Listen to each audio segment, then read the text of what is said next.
صلاة وسلام عليك يا نبي حبيبي يا محمد أتيت بالسلام والهدى محمد. السلام عليكم ورحمة الله وبركاته. الحمد لله رب العالمين وبه نستعين على أمور الدنيا والدين والصلاة والسلام على سيد المرسلين وعلى آله وصحبه أجمعين. رب اشرح لي صدري ويسر لي أمري واحلل عقدة من لساني يفقه قولي ولا حول ولا قوة إلا بالله العلي العظيم. Kita menggunakan kitab Penawar Bagi Hati, iaitu sebuah kitab susunan Syekh Abdul Qadir Al-Mandili rahimahullahu ta'ala. Kita dah sampai pada muka surat 61, baris yang keempat daripada bawah. Tajuk baru, kitab yang ketiga pada menyatakan segala perangai yang dipuji, iaitu berkaitan dengan sifat mahmudah. Qala al-musannifu rahimahullahu ta'ala wa nafa'ana bihi wa ulumihi fid darain amin. Ketahui olehmu, maksudnya kita semua ni yang berhajat kepada keridaan Allah Ta'ala, bahawasanya perangai yang dipuji itu banyak, sifat mahmudah itu teramat banyak. Dan menyurat oleh hamba di sini, maksud pengarang ini, hamba tu tuju kepada dia, penyusun kitab ini, iaitu Syekh Abdul Qadir Al-Mandili yang kita dah sebut tadi. Akan 10 perkara, dia catat, dia tulis di sini ada 10 daripada sifat-sifat mahmudah. Kerana mengikut akan Al-Imam Al-Ghazali di dalam kitab Al-Arba'in. Maksudnya iaitu dia ikut apa yang ditulis oleh Imam Al-Ghazali.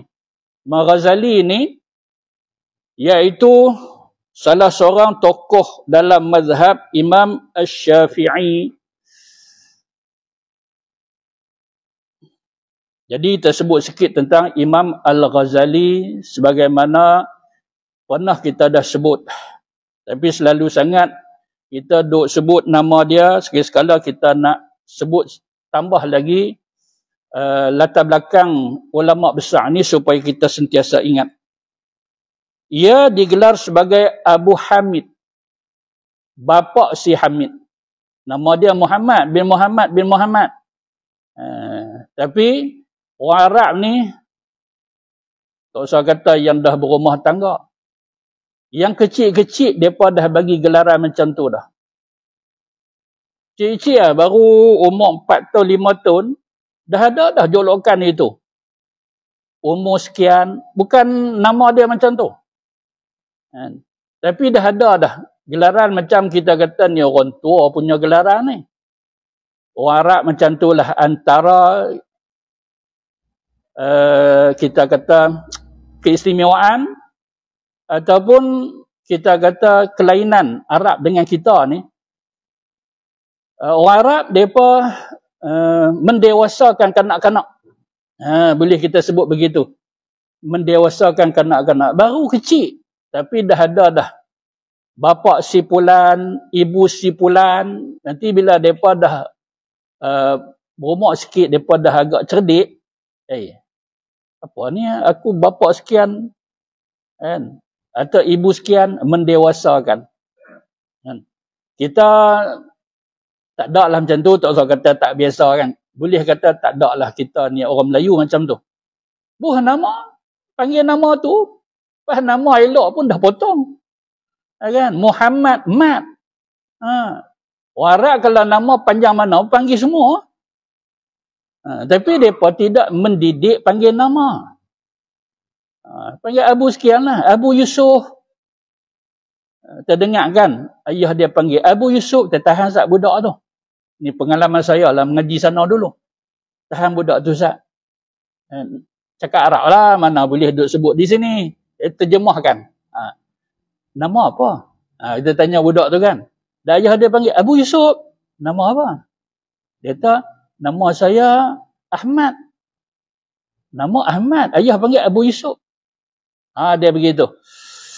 Baik. Gelaran yang macam ni kunyah-kunyah yang macam ni disebut sebagai kunyah. Biasanya, dan itulah kebanyakannya, kerana anak dia nama tu.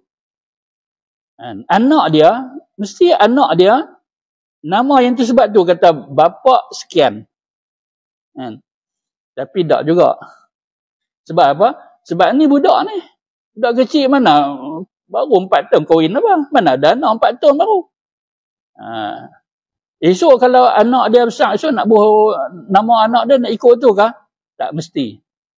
Kalau rasa macam mana dia nak buh juga, orang dah sebut daripada kecil tu. Nak buh. Kata tak. Dia begitu.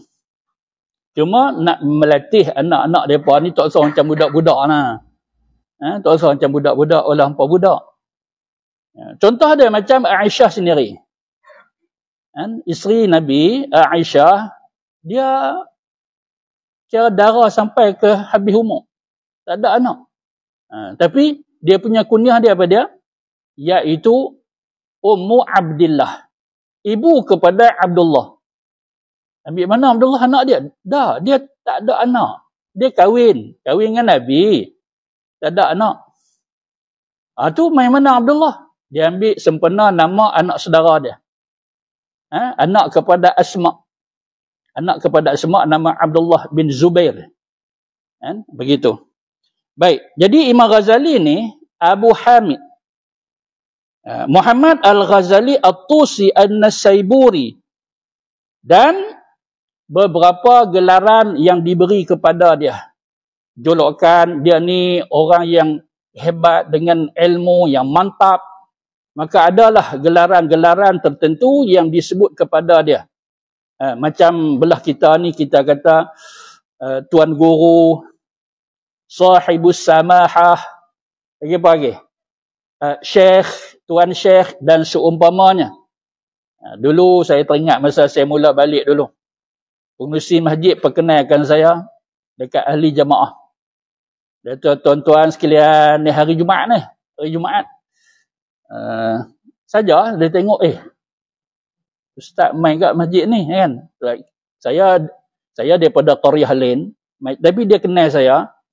Dia kata, tuan-tuan, alhamdulillah, anak tempatan kita dah balik. Iaitu Pak Guru. Dia panggil saya Pak Guru. Pak Guru. Cerita lama lah. Begitu. Tak apalah, ada yang mungkin panggil Pak Guru, Ustaz biasalah. Ustaz. Tapi ada gelaran-gelaran yang lain. Imam Ghazali ni, antaranya apa dia? Hujjatul Islam. Imam Al-Ghazali disebut sebagai Hujjatul Islam. Hujjah kepada Islam. Ini ilmu yang cukup hebat. Sehingga ada yang rasa, tak boleh panggil Ustaz Beza ni. Ustaz Beza macam tak pergi mana orang kampung kita macam tu. Hujjatul Islam. Zainuddin. Ada juga yang sebut kepada Zainuddin. Iaitu perhiasan agama. Ni agama Islam kita ni, inilah penghias dia. Lagi apa dia lagi? Al-Alimul Awhad. Ni tokoh yang unik. Tokoh yang padu, yang mantap. Tokoh agama yang mantap.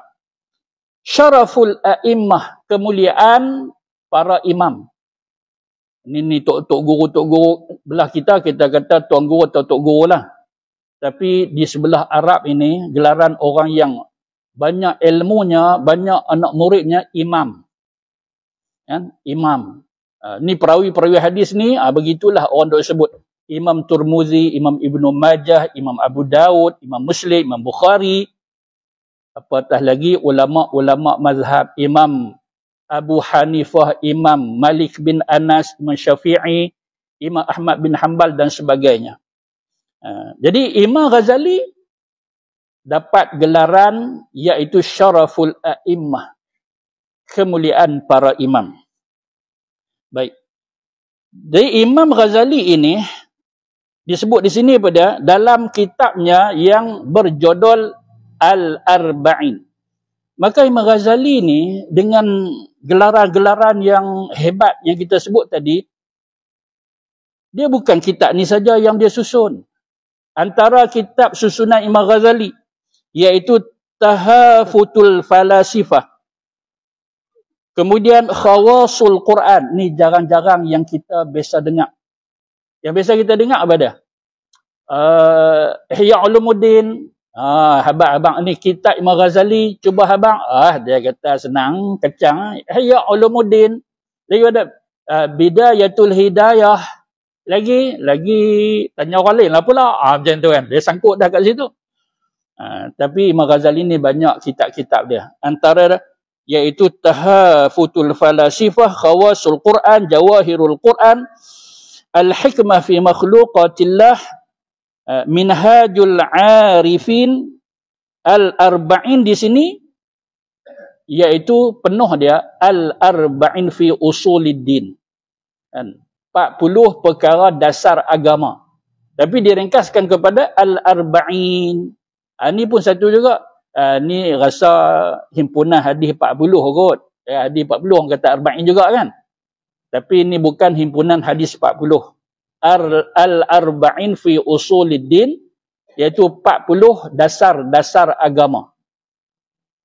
Jadi Imam Ghazali ni dia susun kitab ni iaitu Al-Arba'in fi Usuliddin iaitu berkaitan dengan dasar-dasar agama yang dia pecah daripada 4 menjadi arba'in 40. Asal dia 4 bahagian, satu bahagian pecah 10. Satu bahagian pecah 10 jadi 4 pecahan 4 kali 10 40. Pecahan pertama iaitu Al-Qismul Awal Al-Aqaid berkaitan dengan akidah. Tersebut sikit tentang arba'in ni. Salah satu kitab Imam Ghazali iaitu Al-Arba'in. Jadi tersebut tadi, dia ada 4 pecahan dalam kitab tu. Dan satu pecahan dia pecah kepada 10 masalah. Maka jadi 40. Jadi perbahasan pertama tentang akidah. Perbahasan yang kedua iaitu fil a'mal az-zahirah. Tentang amalan-amalan zahir. Sembahyang, puasa, zakat, haji dan sebagainya, dia pecah jadi 10. Al-Qismu Salis yang ketiga iaitu fi tazkiyatil qalb. Macam mana nak merawat hati. Nak rawat hati tu macam mana. Penyakit hati ni banyak. Macam mana nak legakan hati yang sakit itu.